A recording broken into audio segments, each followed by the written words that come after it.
भगवत गीता श्लोक क्लास में आज का श्लोक है तीसरे अध्याय का 40वां श्लोक, अध्याय 3, श्लोक नंबर 40।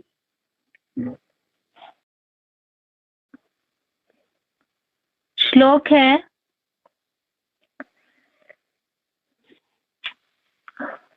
इंद्रियाणि मनोबुद्धिर अस्याधिष्ठानमुच्यते एतैर्विमोहयत्येष ज्ञानमावृत्य देहिनम्।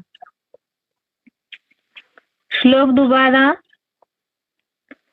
इंद्रियाणि मनोबुद्धिर अस्याधिष्ठानमुच्यते एतैर्विमोहयत्येष ज्ञानमावृत्य देहिनम्।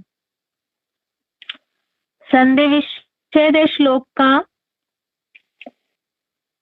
इंद्रियाणि मनः बुद्धि अस्य अधिष्ठानम् उच्यते एतेह विमोहयति एषः ज्ञानम् आवृत्य देहिनम्। संधि विच्छेद दोबारा। इंद्रियाणि मनः बुद्धिः अस्य अधिष्ठानम् उच्यते एतेह विमोहयति एषः ज्ञानम् आवृत्य देहिनम्। शब्दों का अर्थ है इंद्रियाणि अर्थात इंद्रिया, मनः अर्थात मन, बुद्धि अर्थात बुद्धि, अस्य अर्थात इसका, अधिष्ठानम अर्थात आश्रय स्थान, उच्यते अर्थात कही जाती है, एषः अर्थात यह काम, एतेह अर्थात इनके द्वारा, ज्ञानम अर्थात ज्ञान को ढककर, ज्ञानम अर्थात ज्ञान को, आवृत्य अर्थात ढककर, देहिनम अर्थात देहधारी को, विमोहयति अर्थात विशेष रूप से मूड बनाता है। शब्दों का अर्थ दोबारा।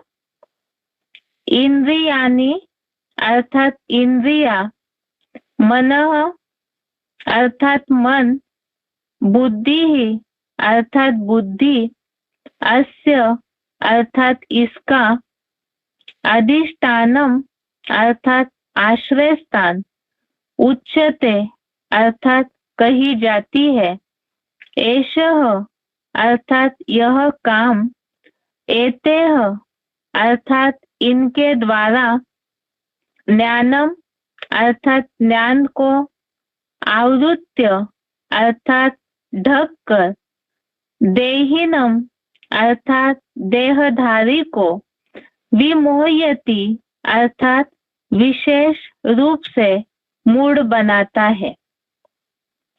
श्लोक का अर्थ है इंद्रिया, मन, बुद्धि इसका आश्रय स्थान कही जाती है।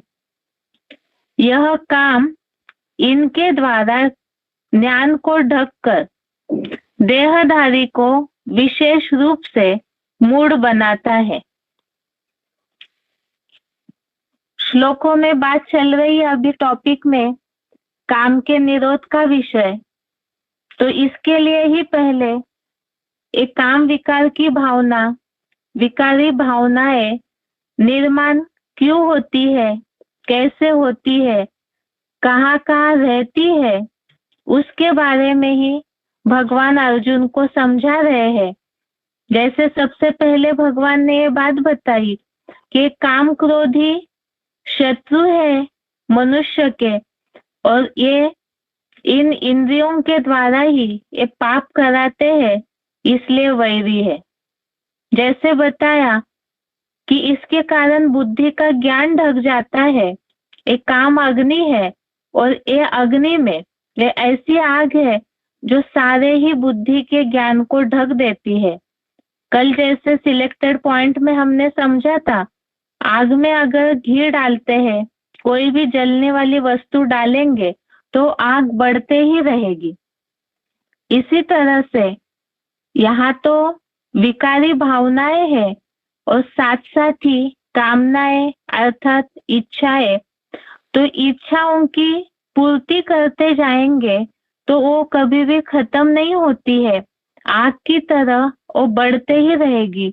और उसके चलते ही, उसके कारण ही ज्ञान ढक जाता है, उस पे ये देहभान का आवरण इतना चढ़ जाता है इच्छाओं के कारण कि बुद्धि की निर्णय शक्ति, ज्ञान ढकना अर्थात ही बुद्धि की निर्णय शक्ति खत्म हो जाती है।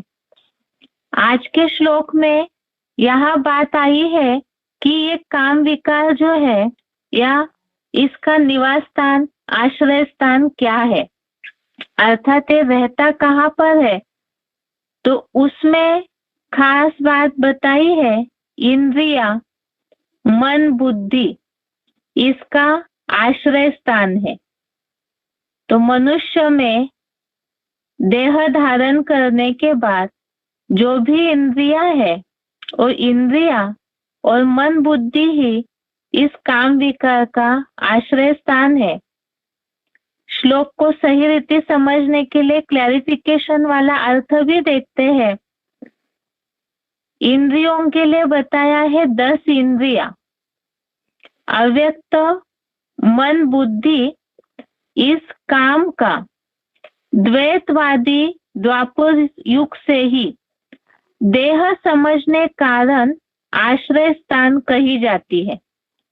यह काम इन प्रबल इंद्रियों की चंचलता के द्वारा बुद्धिगत ज्ञान को ढककर देहधारी देवात्माओं को विशेष रूप से मूढ़ बनाता है।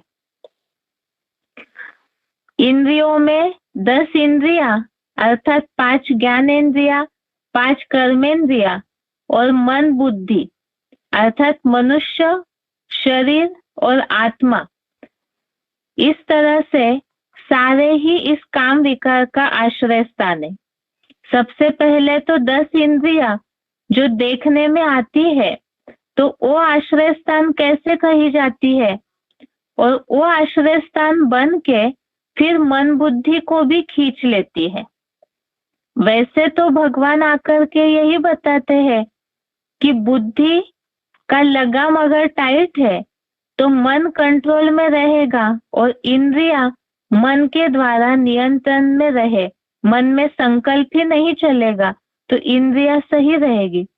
लेकिन यहाँ बताया द्वैतवादी द्वापर युग से ही मूल कारण है काम विकार का आश्रय स्थान बनने का इंद्रिया या मन बुद्धि।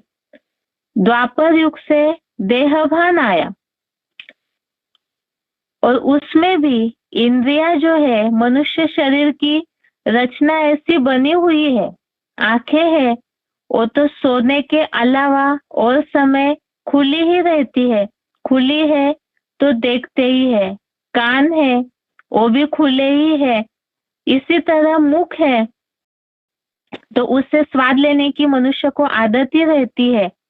जैसे तीसरे अध्याय में ही इसके पहले हमने श्लोक देखा था, इंद्रियों का विषय भोग में ही जो राग द्वेष है इंद्रियों का, वो उसके विषय भोग में ही है।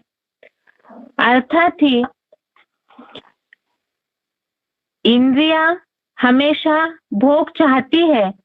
दूसरे अध्याय में भी बहुत से ऐसे श्लोक आए थे। ये वास्तव में कर्म युद्ध है, अर्थात ही अपने ही कमियों के ऊपर, विकारी भावनाओं के ऊपर विजय प्राप्त करने का युद्ध पहले भगवान अर्जुन को सिखा रहे हैं। और इसमें भी इंद्रिया तो सदैव भोग चाहती है। अगर इंद्रियों को उनका भोग मिलता है तो राग निर्माण होता है, अर्थात आसक्ति निर्माण होती है। और नहीं मिला, जैसे चाहिए वैसे नहीं मिला, तो द्वेष या घृणा से बुद्धि हिल जाती है। अब ये राग या द्वेष निर्माण होता है इंद्रियों के भोगों के कारण ही। इसीलिए द्वापर युग से ही भोग लेने की आदत हो गई। जैसे आंखें है तो आंखों को देखने की आदत है, अच्छी अच्छी सीनरीज देखने की इच्छा होती है। जैसे अभी तो कलयुगी दुनिया में, इसके पहले भी हमने बेसिक कोर्स में भी इन बातों को समझा है। जैसे बाइस्कोप देखने की आदत है, कानों को म्यूजिक सुनने की आदत है, जीभ को बहुत सी मुरलियों में शिव बाबा ने जीभ के लिए भी क्लैरिफिकेशन दिया है। खाने पीने की जीभ को आदत होती है। तो ये सारे ही इन इंद्रियों के भोग है, और वो भोग हमेशा इंद्रिया चाहती ही है। इन्हें भोगते भोगते ही मन भी इन इंद्रियों के वशीभूत हो गया। कैसे वशीभूत हुआ? जिसके लिए ही दूसरे अध्याय का 60 नंबर का श्लोक, अध्याय सेकंड का श्लोक नंबर 60, ये श्लोक हमने देखा था कि इंद्रिया किस तरह से मन को खींच लेती है। श्लोक का भावार्थ सिर्फ देखते हैं। दूसरे अध्याय का 60 नंबर श्लोक, इसमें ये बात बताई है कि प्रयत्न करते हुए भी पुरुष की अच्छे से मत डालने वाली इंद्रिया मन को बलपूर्वक खींच लेती है। और इसमें खास बताया, खास नेत्र और कामेंद्रिय सहित अन्य इंद्रिया मन को बलपूर्वक खींच लेती है। आंखें है, आंखों ने कोई अच्छी सीन देखा, एक दो बार किसी ने अगर फिल्म देखी तो इच्छा होगी कि मनोरंजन हो रहा है तो और देखने की इच्छा होगी। किसी ने कोई ऐसी बातें सुनाई तो और सुनने की इच्छा होती है। अर्थात तो राग आसक्ति निर्माण हो गई इंद्रियों के विषय भोगों में, और इसके चलते ही वो मन को बलपूर्वक खींच लेती है। इसलिए बताया मत डालने वाली इंद्रिया। मतनी जैसे कोई भी चीज को पूरा मिक्स कर लेती है, ऐसे इंद्रिया विषय भोग भोगते भोगते मन को पूरा अपने वशीभूत कर लेती है। और मन तो चंचल घोड़े की तरह है, इसीलिए मन में एक बार उन संकल्पों में कामनाएं बस गई, रह गई, तो फिर उसे कंट्रोल करना मुश्किल हो जाता है। इसी के लिए ही आगे और एक रेफरेंस श्लोक है जिसमें ये बात बताई है। आगे का रेफरेंस श्लोक है जिसमें ये बात बताई है कि मन जो है वो वायु की तरह मन बुद्धि को हर लेता है।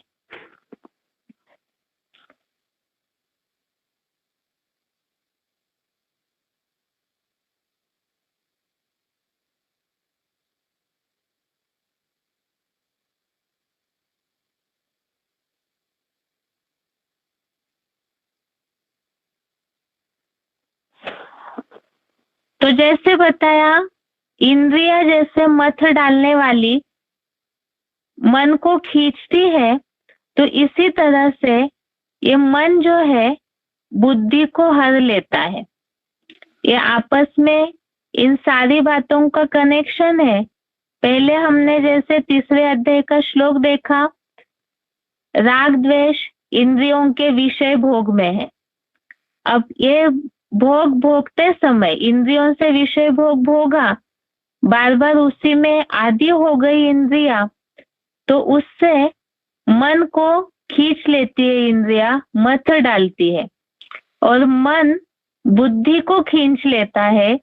दूसरे अध्याय का ही 67 नंबर श्लोक, 67 नंबर श्लोक अध्याय सेकंड का, इसमें भावार्थ में यह बात आई है, चंचल मन दैहिक भोगों में विचरण करती हुई इंद्रियों का अनुसरण करता है। वह मन तीव्र गति से बहती वायु द्वारा पानी में तैरती नाव की तरह बुद्धि को हर लेता है। अर्थात बुद्धि को हरना अर्थात बुद्धि की निर्णय शक्ति जो है उसको प्रभावित करता है। मन इतना चंचल है कि बुद्धि की निर्णय शक्ति भी उसके आगे ढीली हो जाती है।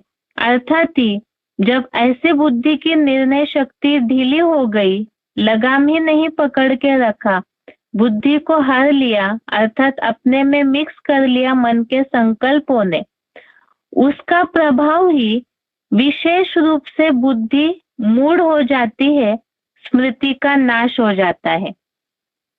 जैसे ये बात थी, मूल कारण तो इंद्रियों ने मन को खींचा, मन ने बुद्धि को खींचा, अर्थात ये द्वापर युग से अपने को देह समझने लगे। देह समझ करके इन सारी कामनाओं को इंद्रियों ने पहले आश्रय दिया उनकी भूख मिटाने की कोशिश में, और उससे मन के संकल्प प्रभावित हुए, उससे बुद्धि प्रभावित हुई।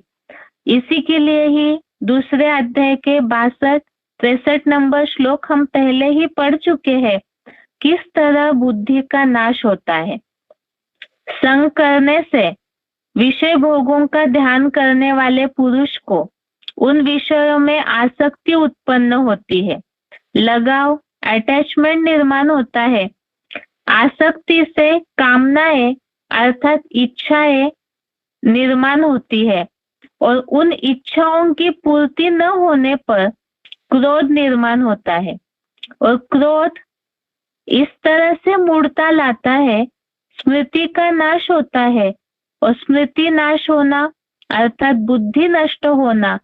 बुद्धि नष्ट होना जो आज के श्लोक के भावार्थ में बात आई है कि ज्ञान को ढककर विशेष रूप से मूढ़ बनाता है। बात तो भगवान अर्जुन को बता रहे हैं, जो इसके पहले भी श्लोकों में संदर्भ आया ज्ञानी और अज्ञानियों के अंतर के लिए। यहाँ देवात्माएं किस तरह से द्वापर युग से विमूढ़ बन गई, विशेष रूप से मूढ़ बन गए, जिससे ही मुरलियों में शिव बाबा पत्थर बुद्धि भी बोलते हैं। जैसे पत्थर है, उस पे कोई भी बात का कोई असर नहीं होता है, इसी तरह से देवात्माएं भी इस सुख भोगते भोगते देह रूपी मिट्टी के कनेक्शन में आते आते इतना ज्ञान ढक जाता है कि वो पत्थर बुद्धि बन जाते हैं। निर्णय शक्ति समझ शक्ति ही पूरी तरह से खत्म हो जाती है। अर्थात वास्तव में भगवान आकर के तो यही बात बताते हैं, मुरलियों में भी हमने शिव बाबा से बात सुनी है कि बुद्धि जो है वो श्रेष्ठ है, वो कंट्रोलर है, वो मन को कंट्रोल करे और मन इंद्रियों को कंट्रोल करे। अगर बुद्धि का लगाम बुद्धि ने टाइट पकड़ के रखा है, मन में संकल्प ही निर्माण नहीं होने देंगे तो इंद्रिया कंट्रोल में रहेगी। लेकिन द्वापर युग से देह समझने के कारण भोग भोगने की कामनाओं की पूर्ति की, जो कल के पॉइंट में शिव बाबा ने ये बात बोली कि सारी दुनिया ही कलयुग अंत में इसी काम विकार की इच्छा से प्राणी हो, जड़ जंगम जो प्राणी है, कीटक है, मनुष्य है, मनुष्यों का असर ही सारी सृष्टि के वातावरण पे होता है, तो उसके कारण सारे ही उसी में विचरण करने लगते हैं, सबकी ही बुद्धि मूढ़ हो जाती है। अब इसके कारण ही जब पत्थर बुद्धि बन गए तो कल का आगे का जो श्लोक है इसमें भगवान ने समाधान बताया है कि पहले इंद्रियों को नियंत्रित करो। इसका मतलब क्या है? वैसे इन सब बातों को हम पहले भी समझ चुके हैं। आंखों को अच्छा सीन देखने की इच्छा है, आदत लगी हुई है, जैसे ज्ञान में चलने के पहले बहुत से लौकिक दुनिया में ही रमे हुए रहते हैं, तो ऐसे समय में उन सब बातों को कंट्रोल करे, अन्न दोष संग दोष पे ध्यान दे, जैसे मुरलियों में श्रीमत दिया हुआ है, इंद्रियों के लिए, रहन सहन, खान पान, विचारों के लिए, बहुत सारे अव्यक्त वाणियों में मन के संकल्प को कैसे कंट्रोल करना है, इंद्रियों के लिए भी जो भी नियम बताए हैं, तो उससे धीरे धीरे इन सब बातों पे प्रभाव पड़ेगा। अर्थात ही ये सारे आपस में कनेक्टेड चीजें हैं जो कि ज्ञान को ढक देती है। ये आज के श्लोक का अर्थ है। उच्चारण एक बार सुनते हैं, इसके बाद पॉइंट।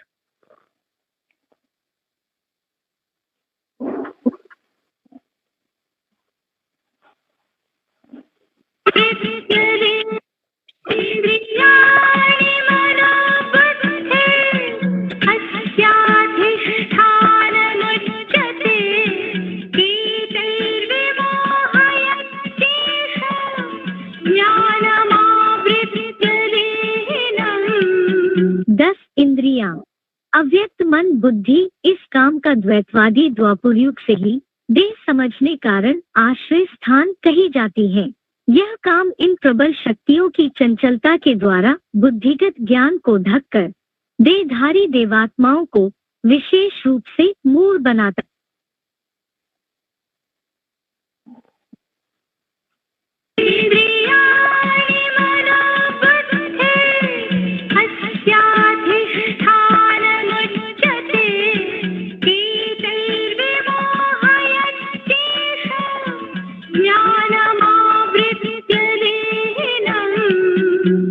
इंद्रियां, अव्यक्त मन बुद्धि इस काम का द्वैतवादी द्वापुरयुग से ही देह समझने कारण आश्रय स्थान कही जाती है।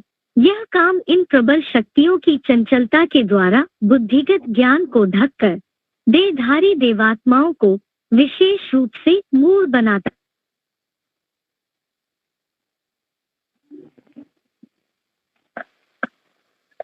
VCD number 2261, VCD number 2261।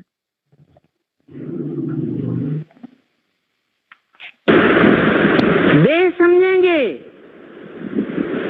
तो स्त्री पुरुष का भान आएगा। क्या अंतर होता है स्त्री पुरुष में, वो भी भान आएगा।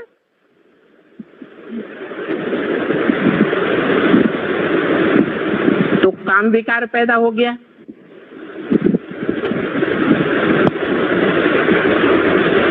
लेकिन ये काम विकार ऐसी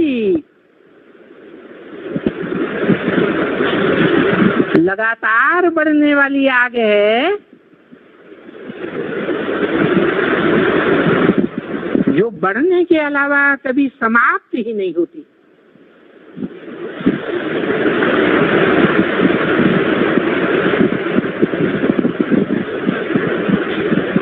गीता में इसे कहा गया दुष्पूर्ण।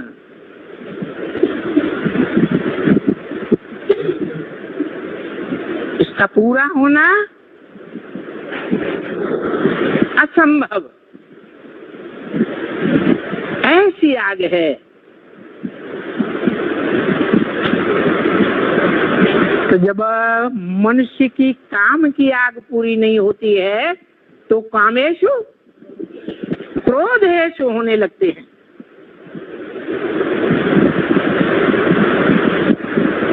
और जब क्रोध बहुत बढ़ जाता है तो क्रोध में आकर मनुष्य मूर्ख जैसे काम करता है। देखा होगा कोई कोई क्रोधी ऐसे होते हैं, क्रोध में आकर अपने घर के बर्तन ही फोड़ने लगते हैं।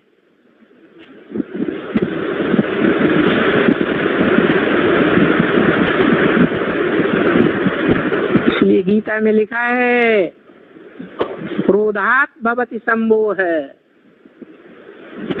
संपूर्ण मूढ़ता आती है।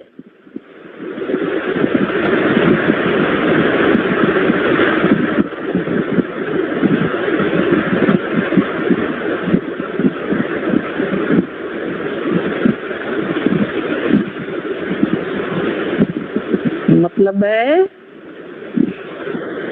कि पांचों प्रकार के विकार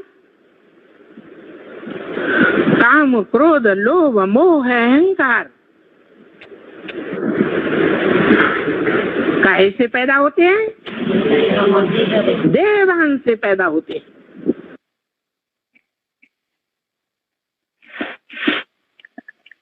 पॉइंट में जैसे बात आई, देह समझते हैं तभी सारा भान आता है।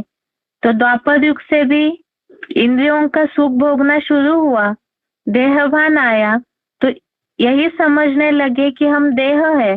देह समझने के कारण ही मन बुद्धि रूपी आत्मा की स्मृति भूल गए और उसी के कारण ज्ञान ढकना शुरू हुआ। आगे का पॉइंट है जो यहाँ बात आई है श्लोक में, विशेष रूप से मूड बनाता है अर्थात पत्थर बुद्धि। VCD नंबर 1199, VCD नंबर 1199 37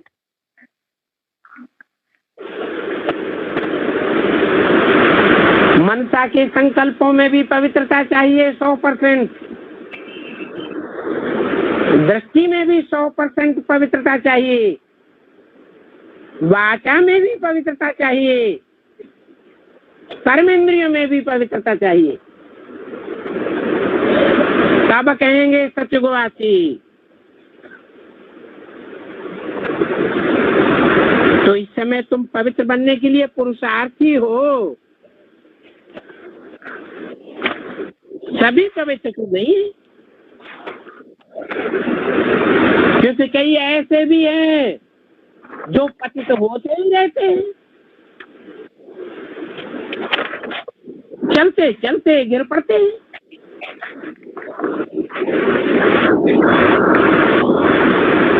और छिप करके आए हैं, बैठे बैठे अमृत पीते हैं। वास्तव में जो अमृत छोड़ करके विष पीते हैं उनको कुछ समय के लिए आने नहीं देना चाहिए।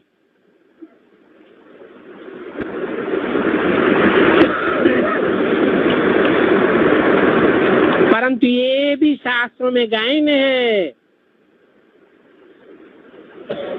कि जब अमृत बांटा गया तो विकारी असुर छिप करके आकर के बैठते थे।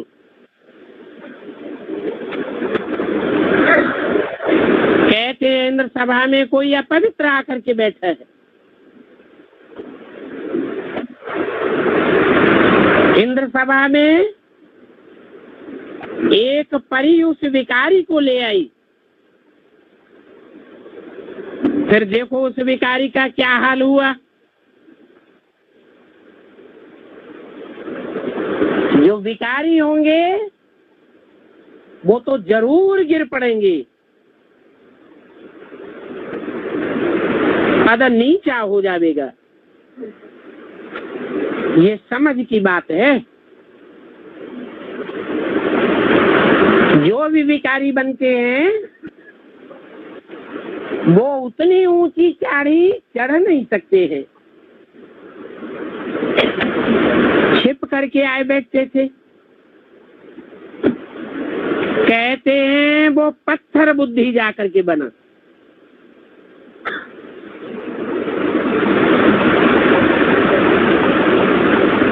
पत्थर बुद्धि और पारस बुद्धि।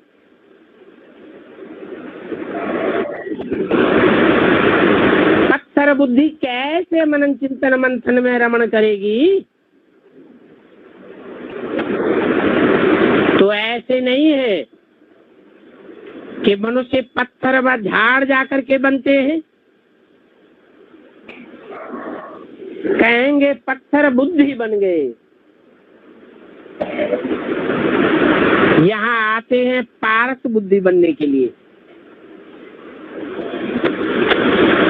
परंतु छिपा करके बिक पीते रहते हैं तो सिद्ध होता है कि पत्थर बुद्धि के पत्थर बुद्धि ही रहेंगे।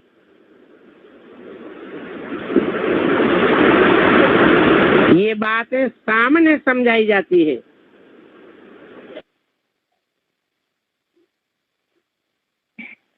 आगे का पॉइंट है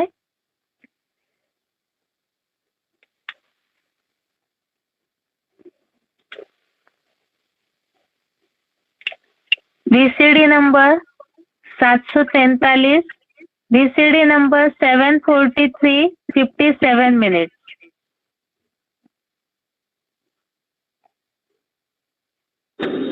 माने आत्मा, तंत्र माना राज्य। अपनी आत्मा के ऊपर कंट्रोल कर लो, अपनी आत्मा के दुष्ट संकल्पों के ऊपर कंट्रोल कर लो, अपनी आत्मा की दुष्ट वाचा है उसके ऊपर कंट्रोल कर लो, अपनी आत्मा में जो इंद्रियां हैं, जो इंद्रियां हमको भगाए ले जाती हैं, कहीं के कहीं गड्ढे में गिराए देती हैं, उन इंद्रियों को कंट्रोल कर लो तो स्वतंत्रता सच्ची हासिल हो जाती। थोड़े समय के लिए नहीं, 2500 साल के लिए बाप आकर के हमको सच्ची स्वतंत्रता, सच्ची स्वाधीनता देते हैं।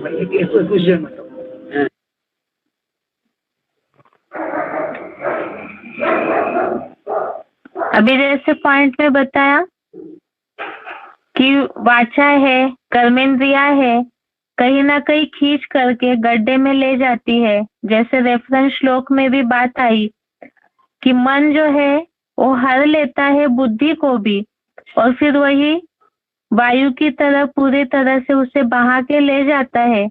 और यहाँ भी यही बात बताई कि इस तरह गड्ढे में ले जाते हैं, इसलिए इन सब बातों पे नियंत्रण रखना जरूरी है। आगे का VCD number 753, VCD number 753, 44 minute.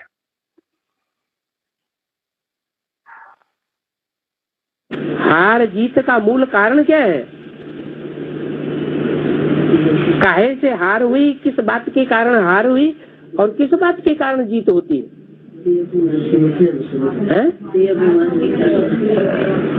इच्छा मात्रम अविद्या, इससे होती है जीत।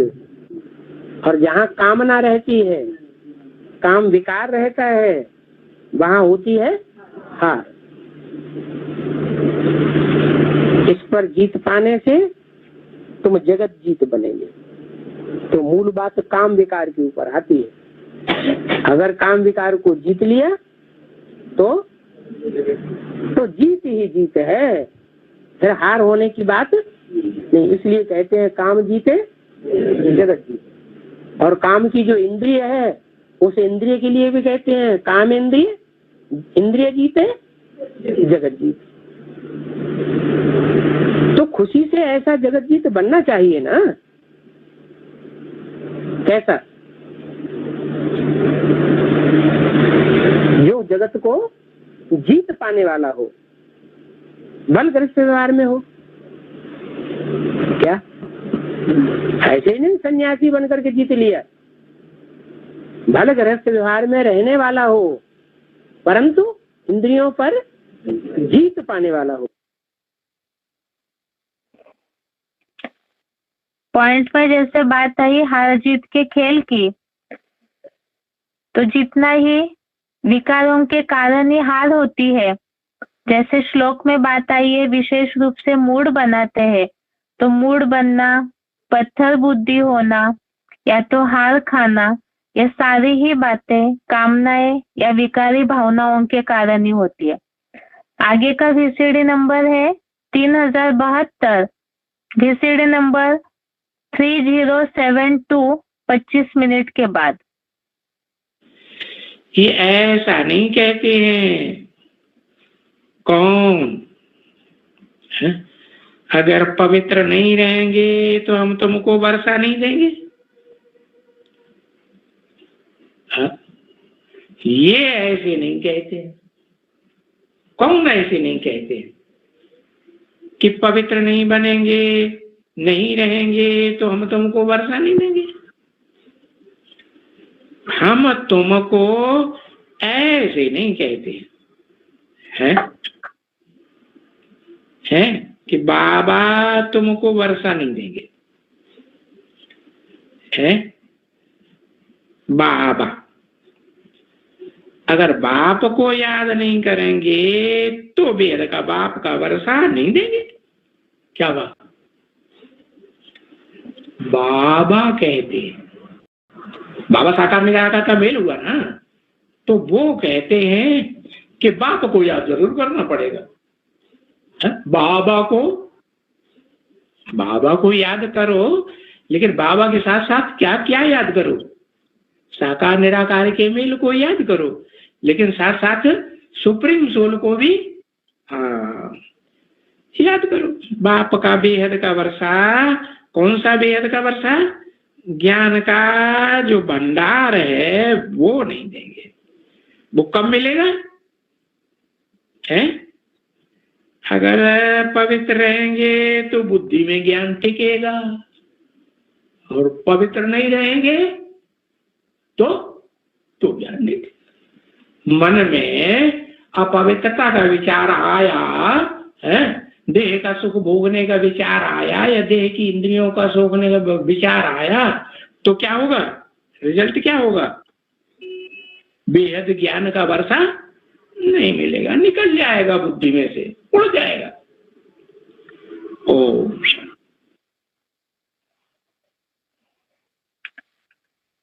इसमें जैसे बताया कि पवित्र नहीं रहते हैं तो वर्षा जो मिलना चाहिए वो नहीं मिलेगा, क्योंकि पत्थर बुद्धि है तो उस वर्षे की अनुभूति कर भी नहीं पाएंगे। आगे अभी बेसिक कोर्स में बात चल रही थी द्वापर युग की।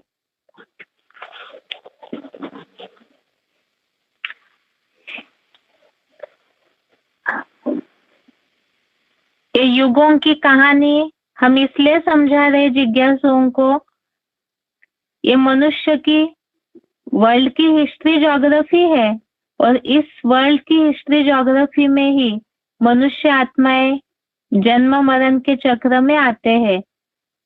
तो इसीलिए ये कहानी भी मनुष्य आत्माओं की ही, हमारी ही कहानी है कि किस तरह से देवता इस सृष्टि से नीचे उतरते उतरते दुखी हो जाते हैं। बात जो चल रही थी कि आत्मा में पावर भरती कब है, कैसे है, तो इसके लिए जरूरी है कि पहले आत्मा में पावर कम कैसे हुई, आत्मा शक्तिहीन कैसे हुई, उसे समझना है। और वो समय ही है जैसे ही द्वापर युग आता है, त्रेता युग से जन्म लेते लेते द्वापर आते ही 6 कलाएं घट गई, केवल 8 कलाएं ही रह जाती है, और साथ साथ ही आत्मा की शक्ति भी कम हो गई। तो द्वापर युग से रजोगुनी अवस्था प्रारंभ हो जाती है, अर्थात ये देवात्माएं देह अभिमान में आ जाते हैं।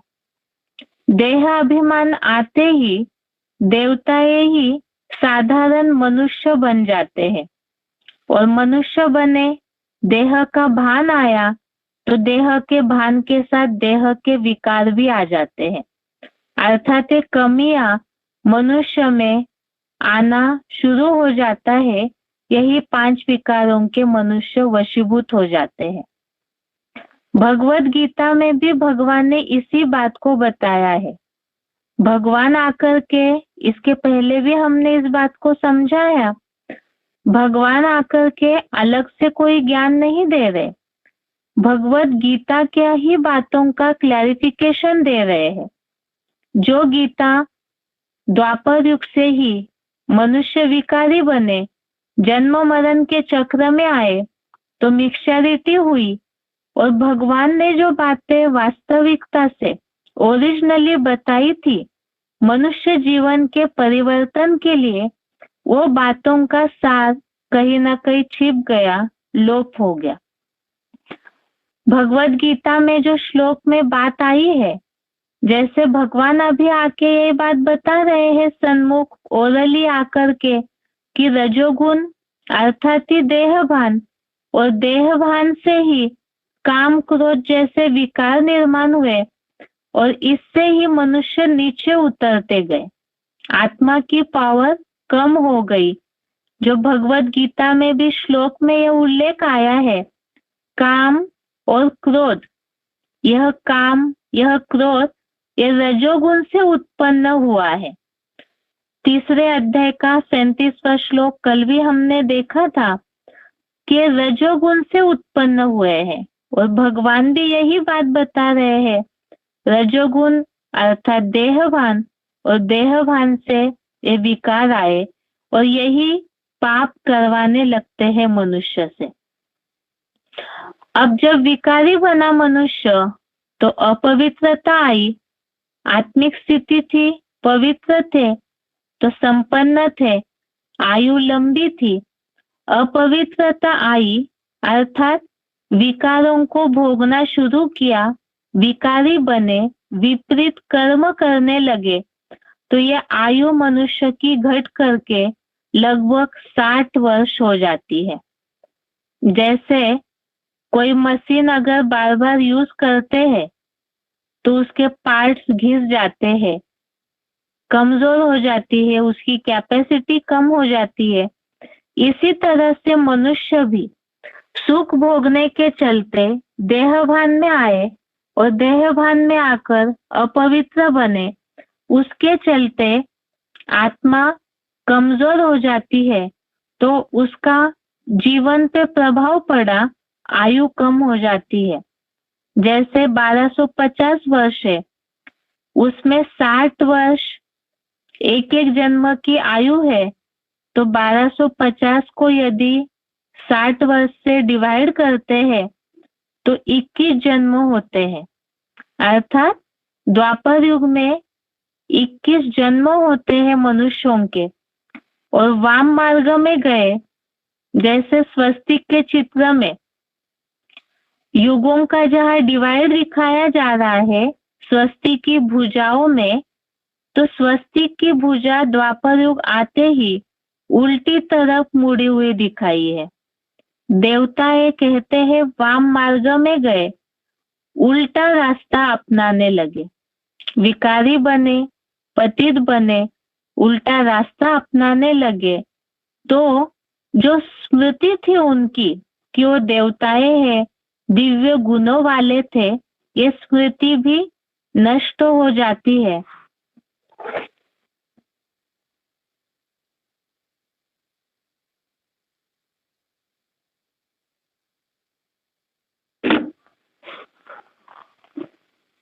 तो जैसे बताया उल्टा रास्ता अपनाने लगे देवताएं, तो इस कारण ही विकारी भी बने, विपरीत कर्म करने लगे, तो स्मृति नाश हो जाती है। और इस कारण से ही स्वयं को हिंदू कहलाने लगे। वैसे इतिहास में इस बात का उल्लेख इस तरह से दिखाया जाता है, सिंधु घाटी के किनारे रहते थे लोग, तो उस आधार से उन्होंने अपना नाम हिंदू रख दिया। वैसे तो ज्यादातर स्थान के हिसाब से कोई धर्म का नाम नहीं पड़ता है, लेकिन ये कहते हैं हिंदुस्तान, हिंदू लोग रहने लगे तो हिंदुस्तान पड़ा। सिंधु नदी के किनारे रहते थे तो स्वयं को हिंदू कहलाने लगे। तो इतिहास में तो मनुष्य बदलते गए, लिखने वाले बदलते गए, विचार बदले, तो वैसे ही ये कहानियां भी बदलते गई। इसीलिए ही भगवान आकर के ओरिजिनल जो कहानी है मनुष्यों की, आत्माओं की, वो स्वयं ही बताते हैं, क्योंकि वो त्रिकालदर्शी है। इसलिए वो जितना सही सच्ची बातों को जानते हैं उतना जन्म मरण के चक्र में आने वाले मनुष्य नहीं जानते हैं। अब जब देहभान से विकार आए, विपरीत कर्म करने लगे मनुष्य, अर्थात ही पाप करने लगे, देह की आसक्ति बढ़ने लगी, तो पाप करने के लिए मनुष्य मजबूर हो जाते हैं। इसके लिए ही भगवत गीता में भी इस बात का उल्लेख आया है। 3 अध्याय का 36वां श्लोक, अध्याय 3 श्लोक नंबर 36 में अर्जुन ने इस बात को भगवान से पूछा है, अथ केन प्रयुक्तोऽयं पापं चरति पुरुषः अनिश्चनपि वाष्णेय बलादिव नियोजितः। श्लोक में पाप इस शब्द पे हाईलाइट किया हुआ है, अर्थात पाप करने का, पुरुष जो पाप करते हैं उसका मूल कारण क्या है, किस कारण से पाप करने लगे। अभी अभी हमने 37 नंबर श्लोक भी देखा, उसमें काम और क्रोध जो रजोगुण से अर्थात देहभान से निर्माण हुए हैं और उसी के कारण ही पापों की शुरुआत हो जाती है। मनुष्य बरबस ही विकारी भावनाएं निर्माण होते होते खींचा चला जाता है विकर्मों के तरफ, और इसी कारण द्वापर युग से कर्म बंधनों की शुरुआत हुई, दुख अशांति की शुरुआत हो जाती है। और जब पाप कर्मों के कारण ही कर्मों का बंधन शुरू हो गया, देहभान आया, देहभान के कारण इंद्रियों की भूख मिटाने का प्रयास हुआ, वो भूख मिटाने के चलते विकारी भावनाएं बढ़ी, विकारी भावनाएं बढ़ी तो उसके चलते गलत कर्म बढ़े, गलत कर्म बढ़े अर्थात ही पाप कर्म, और जहाँ पापों का बंधन आया वहां उसके रिजल्ट में दुख और अशांति भी आई। इसी के लिए ही भगवत गीता में भी इस बात का उल्लेख आया है। 14वें अध्याय का 7वां श्लोक, अध्याय 14 श्लोक नंबर 7 श्लोक है, रजो रागात्मकं विद्धि तृष्णा संग समुद्भवम तत् निबध्नाति कौन्तेय कर्म संगेन देहिनम।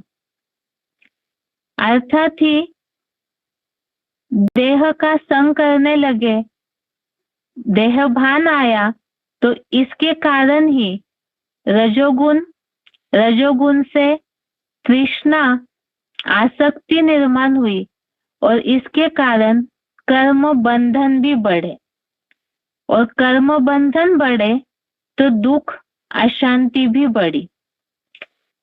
और इसी समय से द्वापर युग से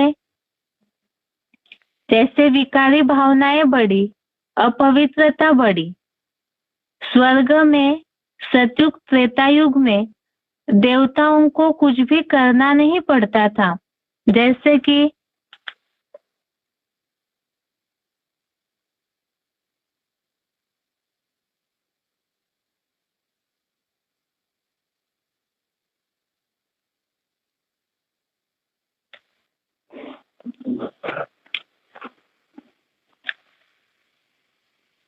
तो जैसे ही स्वर्ग में प्रकृति सब चीजें मुहैया करा रही थी मनुष्यों को, देवात्माओं को, लेकिन जब विकारी बनते हैं, देहभान आता है तो आसक्ति आती है। इसीलिए ही मनुष्यों को उसके चलते अपवित्रता आई तो शरीर के पोषण के लिए उन्हें अपने कर्म करने पड़ते हैं।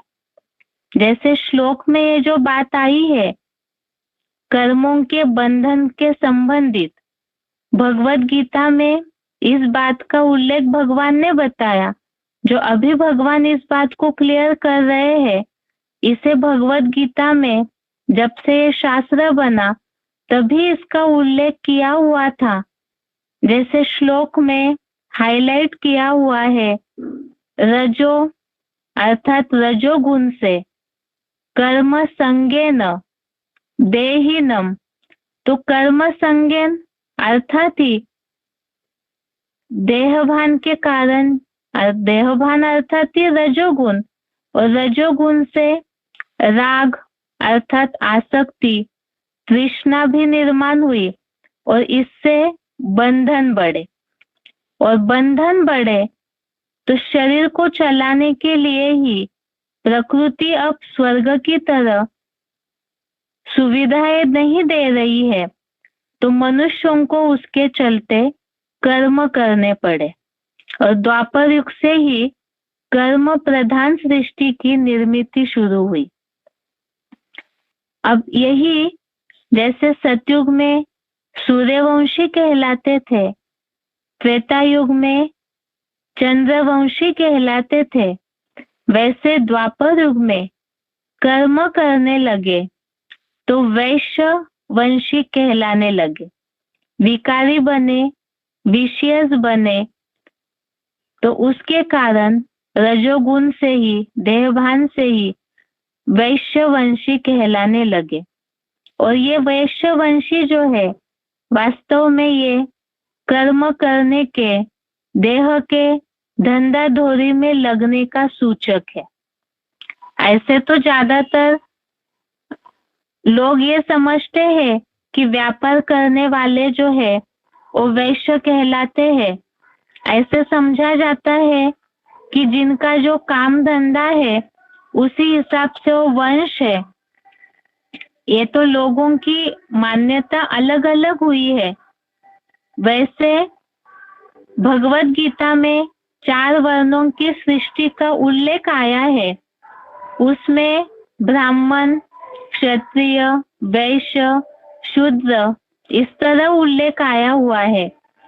और भक्ति मार्ग में जो विराट रूप का चित्र दिखाया जाता है उसमें देवता, क्षत्रिय, वैश्य, शूद्र इस तरह दिखाया जाता है। तो ये वैश्यवंशी जो है ये कर्मों का सूचक है। और विराट रूप के चित्र में देवताओं को मस्तक पे अर्थात एकदम ऊंची स्टेज में दिखाया है, क्षत्रियों को भुजाओं में दिखाया जाता है, जिसके लिए ये बताते हैं कि क्षत्रियों का काम रक्षा करना था, तो इस हिसाब से उनको वैश्यों, क्षत्रियों को भुजाओं के समान दिखाते हैं। वैश्यवंशी अर्थात ही पेट और जंघाओं के समान विराट रूप के चित्र में दिखाया जाता है। ये जो सिलसिला विराट रूप में दिखाया हुआ है, जैसे जैसे मनुष्य आत्माएं नीचे उतरते गए तो वैसे उनके वो कर्मों की निशानी, उनके उस उतार की निशानी, उनके उस स्थिति की निशानी को ही विराट रूप के चित्र में इस तरह दिखाया है। विकारी बनते हैं तो पेट की धंधादौरी के लिए उन्हें कर्म करने पड़ते हैं। तो पेट और जंघाओं के समान वैश्यों को दिखाया है और शूद्रों को पाँव में दिखाया है, अर्थात ये पूरी नीची कैटेगरी है। तो जब ऐसे वैश्यवंशी इस तरह से पेट का धंधाधोरी करने लगे तो कर्म बंधन में भी फंस जाते हैं। और जैसे ही वो कर्म बंधन में फंसते हैं तो उससे ही दुखों की शुरुआत हुई। विकारों के कारण दुख अशांति के दलदल में फंसने लगे। इसी रजोगुण की निशानी, रजोगुण से देहभान, देहभान से विकार और विकारों का रिजल्ट आया अशांति और उससे जुड़े हुए लोभ और लालसा। इसी के लिए भगवत गीता में भी इस बात का उल्लेख आया हुआ है। 14वें अध्याय का 12वां श्लोक, अध्याय 14 का श्लोक नंबर 12, भगवान आकर के जो मनुष्यों के उतार की कहानी बता रहे हैं। ये तो जन्म मरण की पूरी हिस्ट्री है। इसमें किस तरह से नीचे उतरे और किस कारण विकार शुरू हुए उसका उल्लेख ही भगवत गीता में भी श्लोक में आया है। जो श्लोक में शब्द हाईलाइट किए हुए हैं, श्लोक है लोभः प्रवृत्तिः आरंभः कर्मणाम् अशमः स्पृहा रजसी एतानि जायन्ते विरुद्धे भरतर्षभ। इसमें लोभ की प्रवृत्ति, लोभः प्रवृत्ति ही इस पे हाईलाइट किया है। अशमः स्पृहा और रजसी इन शब्दों पे हाईलाइट किया हुआ है। अर्थात ही रजसी अर्थात रजोगुण से वृद्धि हो जाती है। किसकी? तो लोभ की प्रवृत्ति की, अशमः अर्थात अशांति की, अस्पृहा अर्थात लालसा। तो रजोगुण के कारण ही ये सब बढ़ते गया, और जब बढ़ते गया तो दुख अशांति की शुरुआत हो जाती है। और यही चीजें इतिहास में भी देखते हैं। इतिहास में भी इन सब बातों का उल्लेख है, जिस तरह से दुख अशांति बढ़ते गई। और भगवान आकर के गीता में भी इन बातों का उल्लेख है, और भगवान भी आकर के यही बातें बता रहे हैं। अभी ये तो हमने इतिहास देखा कि किस तरह से दुखों का, विकारों का प्रारंभ हुआ। अभी आगे दुखों का प्रारंभ हुआ तो कहीं ना कहीं अशांति हुई, मन में हलचल हुई, तो फिर मनुष्य शांति का रास्ता भी ढूंढने लगे, और शांति के लिए ही, सुख के लिए ही भगवान को पुकारना आरंभ करते हैं। अर्थात ही भक्ति की शुरुआत हुई। उस समय, अभी तो कलयुगी जमाने में जिस तरह भक्ति दिखती है, तो वैसे कलयुग अर्थात एक कलह क्लेश है। उस समय द्वापर युग में फिर भी भक्ति में सात्विकता थी, पूजा पाठ अर्चना, ये तो हम इतिहास में भी पढ़ते हैं।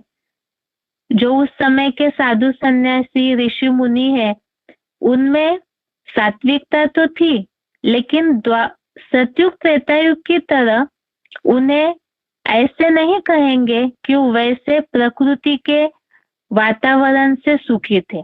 मनुष्य कर्मों में बंध गए हैं तो दुख अशांति शुरू हुई, तभी तो भक्ति की शुरुआत हुई। कहीं ना कहीं शांति का सहारा ढूंढने लगे। अब भगवान, भले भक्ति शुरू हुई, भगवान को पुकारना शुरू हुआ, लेकिन इतने ज्यादा मनुष्य आत्माएं पतित या दुखी नहीं थे कि स्वयं भगवान को उस समय द्वापर युग में उतरना पड़े, क्योंकि द्वापर में इतनी ज्यादा जनसंख्या भी नहीं थी जो भगवान सृष्टि पे, क्योंकि सब धर्मों के कल्याण के लिए, जो भगवत गीता में बात आई है, सब धर्मों का जहाँ उपस्थिति हो तो उस समय भगवान सृष्टि पर आते हैं। इसलिए द्वापर युग में ये नहीं कहेंगे कि उस समय भगवान आए, क्योंकि ऐसे कोई आवश्यकता नहीं थी जो भगवान को सृष्टि पे उतरना पड़े। लेकिन जो हलचल हो रही थी उस समय के वातावरण में, उसके चलते कुछ ऐसी आत्माएं, विशेष आत्माएं कहेंगे, या कुछ ऐसी आत्माएं जो सृष्टि के इस हलचल को थमाने के हिसाब से, अपने यथाशक्ति प्रयास के हिसाब से शांति स्थापन करने के लिए सृष्टि पर उतरती है। और जैसे ये बताया था, जनसंख्या बढ़ती कैसे है। सतयुग से आत्माएं नीचे उतरी। जब आत्माओं का नीचे आना शुरू हुआ परम धाम से, तो वो वापिस जाने का रास्ता उनको पता नहीं है, इसीलिए वो इस सृष्टि पर ही रह जाते हैं। तो द्वापर युग में भी जो ऐसी आत्माएं हैं जिनका उस समय उतरने का समय है, तो वो जब इस सृष्टि पर उतरते हैं, तो पहले ही द्वापर युग में हलचल है, उसमें यह आत्माएं उतरती है विशेष, तो वो अपने धारणाओं की स्थापना शुरू करती है। जैसे चित्र में देख सकते हैं, द्वापर युग का हिस्सा जो अलग से दिखाया हुआ है निशानी के रूप में एरो करके, इसमें द्वापर युग से अलग अलग धर्मों की स्थापना का चित्र दिखने में आ रहा है। इतिहास भी इस बात को बताता है, कब कब कौन से धर्मों की शुरुआत होती है। इसमें इब्राहिम ने आकर के 2500 वर्ष पूर्व इस्लाम धर्म की स्थापना की। तो शुरू में सभी ही अपनी धारणाओं के द्वारा सृष्टि में कुछ न कुछ परिवर्तन के हेतु जो अशांति की हलचल है, सब दुखी हो रहे हैं। द्वापर युग की तुलना में दुखी कहेंगे तो उसे थमाने के लिए ही इस्लाम धर्म की स्थापना हुई। उसके बाद 250 वर्ष के बाद महात्मा बुद्ध आए, उन्होंने बौद्ध धर्म की स्थापना की। उसके 250 वर्ष के बाद ईसा मसीह आए, उन्होंने ईसाई धर्म की स्थापना की। ऐसे जब इन्होंने अपने धर्मों की स्थापना की, धर्म अर्थात थी धारणाएं बताना, ताकि सृष्टि दुख अशांति से थोड़ी सी राहत मिले मनुष्यों को। इन्होंने जब अपनी धारणाएं बताना शुरू किया, जैसे पहले बताया, देवताएं रजोगुण के प्रारंभ होने से पहले की अपनी स्मृति को देहभान में आने के कारण भूल जाते हैं और फिर विकारी भी बन गए। साथ साथ ही ये धर्म पिताएं जब इस सृष्टि पर उतरते हैं तो अपनी धारणाएं बताना उन्होंने शुरू किया। एक तरफ पहले से सृष्टि पर है वो देवात्माएं, और दूसरी तरफ से ऊपर से आने वाले धर्म पिताओं ने अपनी धारणाओं की शुरुआत की। और साथ साथ ही जब धारणाएं बदली, उन्होंने तो जो ऊपर से आने वाले धर्म पिताएं हैं, उन्होंने तो पहले की सृष्टि को देखा ही नहीं था कि सतयुग त्रेतायुग में देवताएं कैसा पवित्र जीवन बिता रहे थे। इसीलिए जैसे ही ये ऊपर से उतरते हैं तो अपने धारणाओं को बताना शुरू किया, तो उससे ही दो मतों की शुरुआत हुई। धारणाएं बदली तो इसमें द्वैत शुरू हो जाता है।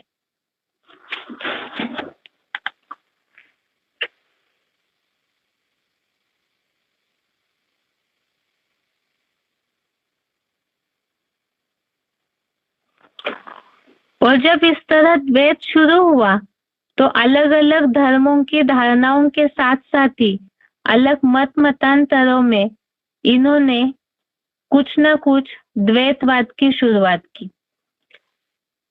आज के लिए गीता क्लास यहाँ तक ही। आगे कल देखेंगे कि द्वैतवाद, अलग अलग धर्म खंडों की स्थापना और मतांतरों से द्वापर युग में क्या स्थिति हुई, उसके बाद कलयुग। ओम शांति।